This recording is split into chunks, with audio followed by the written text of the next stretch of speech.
Frères et sœurs, quand vous décidez d'être chrétien, vous entrez dans une bataille de destinée. Même Jésus, tout ce qu'il a obtenu pour nous comme salut n'a pas été quelque chose qu'on lui a envoyé sur un plateau d'or. Il a dû gagner chaque parcelle de terrain. Pour obtenir le salut, Jésus a dû se battre. Jésus a dû être déterminé. Arrête de te comporter comme tu te comportes. T'assois là et puis espérer. Oui, dans tous les cas, je sais que Dieu il est avec moi. Oui, je sais qu'il va faire. Seigneur, je te fais confiance. Tu attends Dieu, Dieu t'attend. On ne sait plus qui attend son ami. Le temps est venu pour toi de te réveiller. Aucune vie ne peut éclore si cette vie ne comprend que la responsabilité désormais est entre nos mains en tant que chrétien, né de nouveau. Voilà pourquoi on nous appelle des nés de nouveau. Jésus a fini le travail. Jésus nous a donné tout. Jésus nous a donné le pouvoir. Il dit, je voyais Satan tomber du ciel comme un éclair. Quand on dit toute la puissance, ça veut dire toute la puissance. Il n'y a pas moitié de puissance. Le pouvoir que le Seigneur t'a donné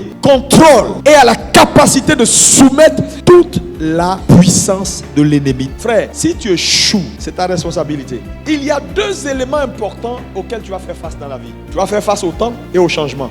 Les deux éléments-là, tu peux rien contre eux. Que tu le veuilles ou pas, le temps il passe. Ça te plaît, ça te plaît pas, le temps passe. Le changement, pareil. Tu es d'accord, tu n'es pas d'accord, les changements arrivent. Ça veut dire quoi? Si tu n'as pas cette capacité d'adaptation, le changement va te mettre dans le passé. Le monde évolue, les choses changent. Dieu a créé les choses pour changer. Dieu a créé les choses pour évoluer. Donc, ces deux choses-là s'imposent à toute vie humaine. Ta capacité de les contrôler en ta faveur, c'est comprendre que planifier pour que sa vie ne soit pas en déphasage avec les saisons. C'est là que ces choses-là vont te favoriser. Sinon, elles vont te défavoriser. Le temps passe et les changements se succèdent. Un homme qui ne comprend pas que planifier sa vie est égal à la foi, parce que la foi est un acte. Donc quelqu'un qui décide de planifier est quelqu'un qui croit en Dieu, qui croit que Dieu a déjà fait. Donc l'absence de plan est la preuve que tu vis dans l'incrédulité. Et beaucoup de gens dans nos églises vivent dans l'incrédulité. Voilà pourquoi les choses ne marchent pas dans leur vie. Jésus dit, il n'y a personne qui peut bâtir tout là. Ta vie, c'est ta tour. Nous sommes perpétuellement en train de bâtir notre vie, notre existence, bâtir nos foyers, bâtir nos maisons. Tu as besoin d'un plan pour ta propre vie, sur tes enfants, ton foyer, ce que tu vas devenir, ta carrière. Tout a besoin d'un plan. Après toi, est-ce que tu as déjà pensé à ça? Tes enfants vont manger quoi? Ils vont dormir où? Il faut planifier. Planifier va nécessiter, numéro 1, que tu aies une vision claire de ce que tu veux. La vision, elle est globale d'abord. Maintenant, à côté de la vision, tu dois maintenant décliner la vision en objectif. Quand je parle de décliner la vision en objectif, ça veut dire quoi? La vision, elle est très globale. Maintenant, tu la mets en objectif, c'est-à-dire tu fixes un but précis. La vision fait deux choses majeures. Elle te permet de voir le futur et de comprendre le présent. Ça veut dire quoi? Un homme qui n'a pas de vision, non seulement ne verra pas le futur, mais ne va même pas comprendre son propre présent. Ton présent sera un présent saboté si tu n'as pas de vision. L'homme est toujours attiré par deux choses. Soit son futur, soit son passé. Tu regarderas vers le passé ou vers le futur. Donc, quand il n'y a pas de futur, tu es automatiquement dans le passé. C'est pourquoi Paul dit, je presse pour aller vers le futur. Parce que c'est comme si naturellement, il y a toujours une force qui t'amène à regarder ton passé. C'est pourquoi vous allez voir dans l'église, beaucoup de gens sont nostalgiques. Ils vivent dans le passé, ils n'ont aucun futur. Et quelqu'un qui vit dans le passé n'a pas de futur. Toute sa gloire est dans le passé. La seule chose qui te délivre du passé, c'est un futur qui est fort dans ton esprit, qui te déconnecte du passé. Même quand le passé semble être glorieux, tu as du mal à rester sur cette ancienne gloire parce qu'il y a mieux que ça dans ton esprit. Donc tu es perpétuellement en train de voir autre chose, mais pas en train de capitaliser sur l'ancienne gloire. Parce que Dieu n'a pas le temps avec ce qui est passé hier. Une chose que Dieu m'a fait comprendre, c'est qu'un homme qui ne découvre pas sa vision est un homme qui s'expose à la mort prématurée. Satan ne peut pas tuer quelqu'un qui sait exactement ce qu'il a à faire. Parce que Dieu ne peut pas te parler et Satan va te tuer. Mais quand tu ne sais rien, tu deviens une proie. Parce que la vision a la capacité de te protéger. S'asseoir à l'église, crier ne va pas changer ta vie, mon ami.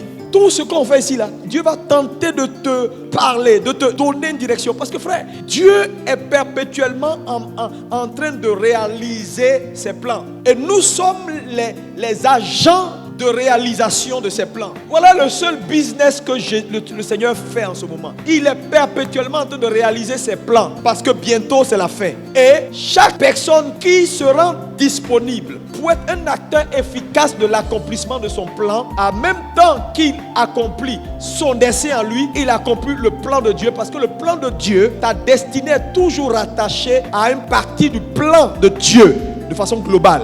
Donc, tu ne peux pas accomplir le plan de Dieu pour ta vie sans accomplir le plan global de Dieu. Voilà pourquoi Satan attaque les hommes. Parce qu'il sait que chaque être humain qui réussit dans un secteur donne une plateforme à Dieu. Trop de nos gens dans nos églises ne savent rien du tout. C'est-à-dire, si tu sais ce que tu as à faire ou ce que Dieu veut faire avec toi, tu ne seras pas assis chez un homme en train de vivre concubinage. Tu es assis là, tu n'as pas marié, tu es assis là. Parce que tu n'as pas d'espoir dans la vie. Tu penses que si tu te laisses, personne ne va te prendre jusqu'à ce que Jésus revienne. Donc tu es assis là. Il te frappe, tu es assis là. Il t'a pas marié, tu es assis là. Parce que tu ne sais pas. Quand on sait ce qu'on a à faire, on ne va pas s'asseoir chez quelqu'un comme ça. Dieu va te parler par révélation. Dieu parle aujourd'hui. S'il n'arrive pas à t'avoir et à te communiquer la vision par révélation, il peut te parler par conviction. Ça veut dire quoi? Tu n'as pas une vision ouverte. Ce n'est pas spectaculaire. Mais Dieu va mettre dans ton cœur une conviction. La conviction, également la voix de Dieu. Ça dit, tu n'as pas vu le ciel s'ouvrir. Tu n'as pas vu des anges descendre pour te dire Alléluia, ici 5 ans, on va te prendre. Non, on n'a pas prophétisé sur toi, on n'a rien dit. Ça ne veut pas dire que Dieu ne t'a pas parlé. Dieu va mettre dans ton cœur une conviction, une forte conviction. Tu crois, tu sais, par la parole de Dieu qui vient, par l'enseignement de la parole de Dieu, quelque chose descend dans ton cœur. La foi se crée. Tu sais que c'est le chemin à prendre. Tu sais, tu le sais et tu le sais. On te dit comment? Tu dis je ne sais pas, mais je sais. Mais ta conviction vient dans la connaissance. C'est pourquoi il faut que tu sois versé dans la Bible, dans la parole de Dieu. Pour qu'à un moment donné, tes sensations diffèrent. Parce que vous savez, un vrai enfant de Dieu peut faire la différence entre la joie qui vient de Dieu et les sensations de bien-être qui viennent de... Il a pris un peu d'alcool ou bien les amis sont venus, il peut faire la différence. Mais tu ne seras pas capable de faire cette différence-là si tu n'es pas plongé, si ton esprit ne grandit pas. Donc la croissance de ton esprit est ce qui va te permettre à un moment donné de faire la différence entre je ressens dans mon cœur qu'il faut que j'aille ici, aux autres ressentiments que tu as au quotidien. Donc la conviction. Dieu peut te parler par conviction. La conviction peut venir également en faisant quoi? Croire la parole. J'ai lu un verset, je crois le verset. Je crois tellement ce que Dieu a dit que je rachète la parole de Dieu et devient ma conviction. Ça veut dire quoi? J'ai lu dans la Bible, on est en train de prêcher et puis le pasteur dit quelque chose pour dire écoutez les gars, bâtissez des maisons. Et puis tout à coup, avec des versets bibliques qui prouvent que Dieu est d'accord de nous voir réussir. Et ça rentre dans ton esprit. Et tu prends cette parole-là qui dit Israël a marché dans le désert. Ils ont grandi. Ils ont marché pendant 40 ans. Leurs vêtements ne sont pas usés sur eux. Ça veut dire quoi? 40 ans. 40 ans. Quand son pied grandit, Dieu fait grandir la chaussure.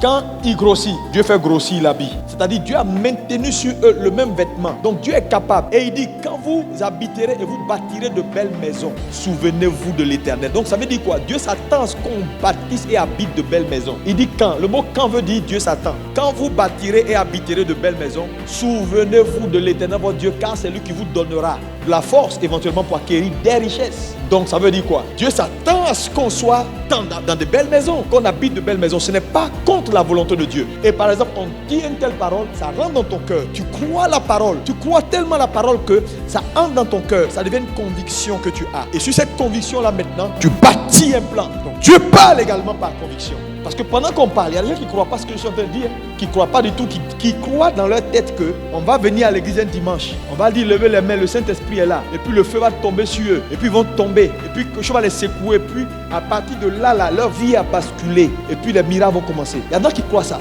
C'est-à-dire, ils croient que dans l'affaire là, ils n'ont aucune décision. Ils n'ont rien à faire. Que le Saint-Esprit va descendre sur eux, va aller toucher les gens pour leur dire envoyez votre argent, donnez-lui. Il y a des gens, c'est ce qu'ils croient. Ouais, ils croient ça. Même quand tu lis que Jésus dit asseyez-vous, quelqu'un veut bâtir une tour, il s'assoit pour faire des calculs là. Et lui, il ne croit pas ça. Il dit non, quel calcul? Dieu peut te parler également ou Dieu peut te donner une vision par impact. Impact, il peut impacter ta vie. Deutéronome 34, verset 9. Dieu peut impacter ta vie. Josué a reçu la vision par impact. Moïse lui a imposé les mains. Et le jour où Moïse lui a imposé les mains, Josué a reçu l'esprit de Moïse. Et c'est le travail que Moïse n'a pas pu achever. Dieu a imprimé ça dans son cœur. Donc tu peux recevoir la vision par impact. Tu peux marcher avec quelqu'un qui a une vision et par impact, sa vision devient ta vision. Josué, fils de Nun, était rempli de l'esprit de sagesse. Car, quoi? Moïse avait posé ses mains sur lui. Moïse l'avait impacté. Ce qui était en Moïse, descendu sur lui.